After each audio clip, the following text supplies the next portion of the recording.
So we got a massive update regarding the free updates coming to Nintendo Switch games on the Nintendo Switch 2. If you don't know, basically there's Nintendo Switch 2 versions or editions of games. So for example, Tears of the Kingdom, Breath of the Wild, they have like, Nintendo Switch 2 editions. There's more work being done to those, which is why it costs like a $10 upgrade or whatever. And then with, of course, Kirby and the Forgotten Land, and then also with, Mario Party, Jamboree, that's also coming with DLC as well. So that's why those, have upgrades that cost. But if you didn't know, Nintendo listed a bunch of games on their website that essentially we're going to be getting free updates. But we didn't know exactly what that meant. What do these free updates entail? But now we actually have information, details of each one. So for example, one of them is ARMS, one of them is Pokemon Scarlet and Violet, etc. So we're gonna go through the full list here in this video. If you enjoy this kind of content, leave a like, subscribe for more, do a variety of Nintendo-based content, news, gameplays, walkthroughs, guides, you name it, we got it. I'm not gonna waste any time. I'm gonna go straight into this, over to the website right now. So let's take a look. For ARMS, what we're going to be getting, and again, this is going to be, we see the update available June 5th. We're going to be getting visuals optimized for the Nintendo Switch 2 display and high resolution TVs for improved image quality. So basically higher resolution. Frame rate, they're going to be bumping up for smoother movement, even when playing with 3 or more players, and then also HDR support.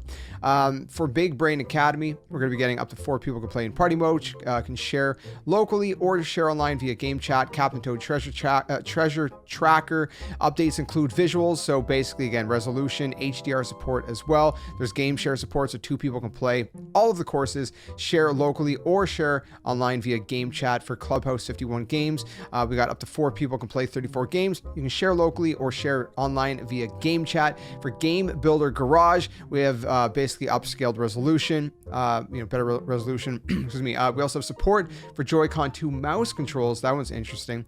New Super Mario. I wonder if they're going to do that with Mario Maker. They don't list Mario Maker, but maybe at a later date, or maybe they're just gonna wait for Mario Maker 3. New Super Mario Bros. U Deluxe, basically just better resolution for that one.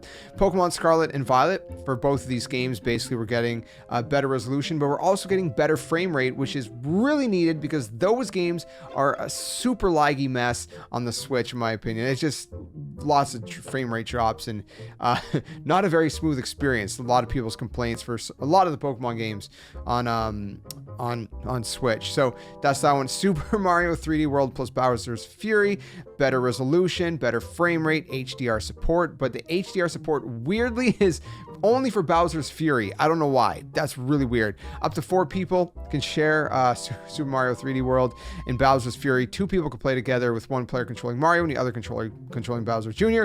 You can share locally or share online via game chat. Super Mario Odyssey, visuals, so better resolution and HDR support, so that's going to be interesting to see.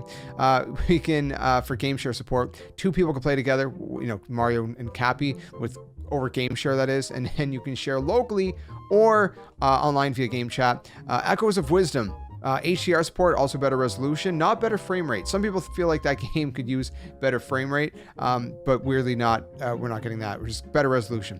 And the same thing for Link's Awakening, no better frame rate, just better resolution and HDR support as well. So this is just some of the games. Again, there's probably going to be more games that are going to be coming at a later date. And again, these are just some of the ones that they have actually given the details of what these updates include. And these are all free updates. You don't have to pay anything for these updates. These are completely free. Again, so you can see that, with Tears of the Kingdom, Breath of the Wild, they're doing a little bit more work than just a little upscale or whatever, right? There's a lot more going in, retexturing, shadows, details, a lot more in that's kind of making it so it's not just a free update. These are just kind of, I guess, resolution upscales instead, with HDR support and some frame rate bumps here and there. So let me know your thoughts. Which one are you most excited about? Let me know in the comments below if you enjoy this kind of content. Again, leave a like, subscribe for more. And until the next one, game on. I'll see you guys later.